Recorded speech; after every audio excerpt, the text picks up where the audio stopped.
Hi, Peter Boolkah here, and welcome to today's edition of The Transition Guy, where we are going to be looking at acquisition cost versus lifetime value of a customer. So as a business owner, the most important thing for you is to be able to sell your product or service to somebody. Yeah, if you can't sell your stuff to anybody, you're not in business, because you've got to be able to monetize what you do.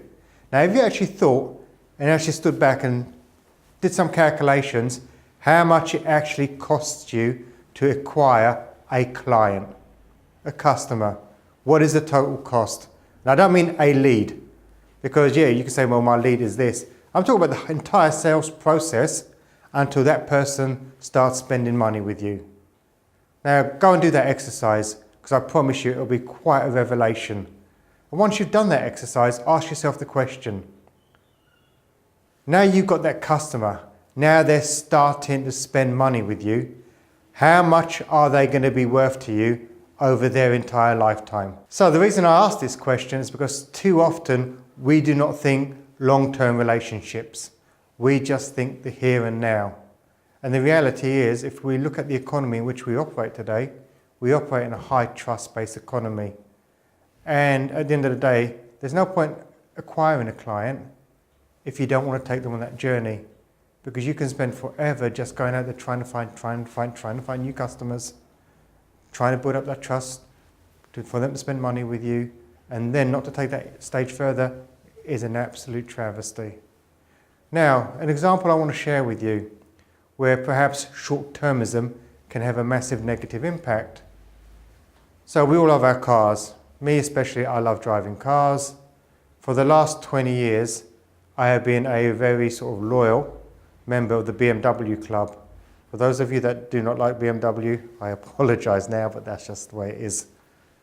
And over a 20-year period, I've had 7 BMWs. Now you can imagine BMW being the car that it is. They're not necessarily the cheapest cars.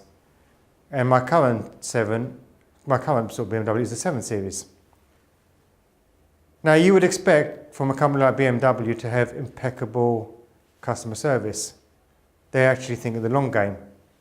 Well, I'll give you an instance perhaps where BMW have not been so forward thinking and actually quite short term in their outcomes. So recently, I've had the misfortune of having to put my car in to have some warranty work done. And while they were doing the warranty work, they checked my car over and they happened to find 2 cracked wheels at the back. Car's no more than 2 years old, still within its warranty. And they're really small minor cracks. So they said to me the wheels need to be replaced. Automatically, what happens? Alarm bells start ringing. What do you mean the wheels need to be replaced? It's only a 2-year-old car. And the fact that's a 7 Series, well, it's designed to really be driven on the roads. It is that kind of car. It's a workhorse.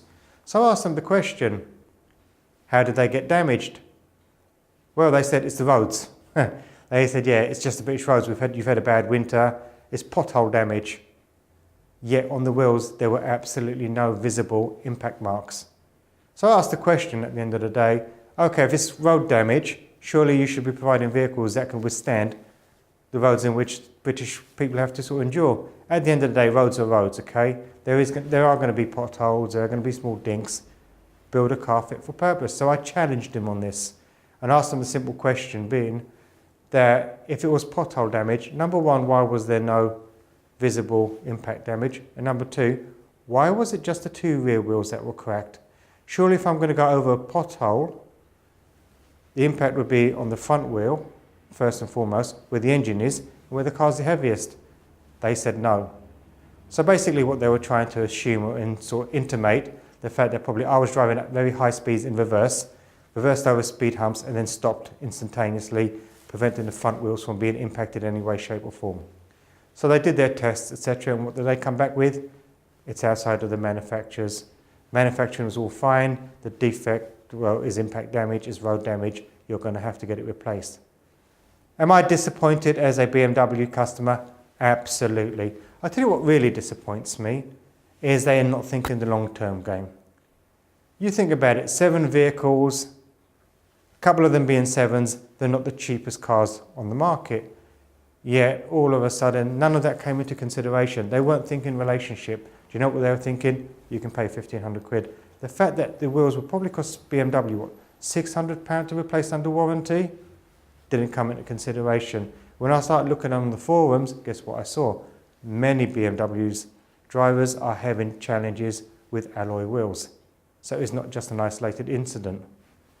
The moral of the story here is basically, do you know what? BMW are now going to continuously send literature, market. Do you know what's probably going to cost them 5 times what it would have cost them to repair the wheels before I will even consider them? Because right now I'm hopping mad.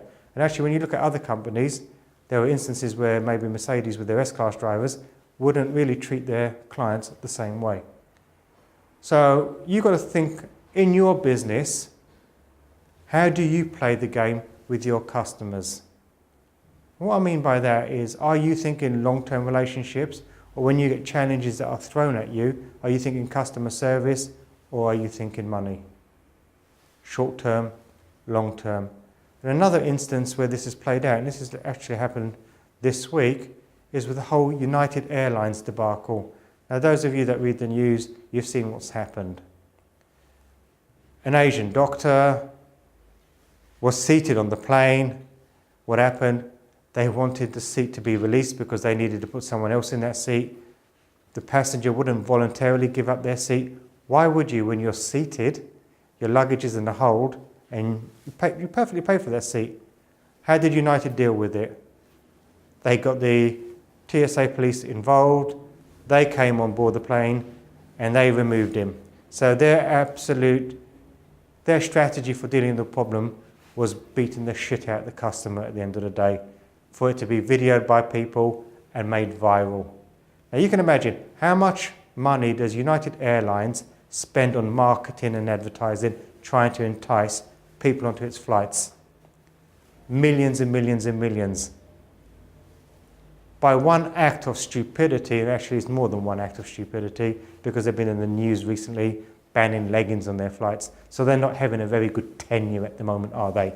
So you can imagine the leggings incident, so we call it Leggingsgate, then beating the shit out of the Asian doctor. Things are not panning out too well for them, are they? What do you think is going to happen to that lifetime value? Well, number one, the doctor's never going to fly United again. Number two, everyone that's seen the video is probably thinking how badly United sucks. They don't really want to sort of fly Fight Club class, so they're going to start boycotting the airlines.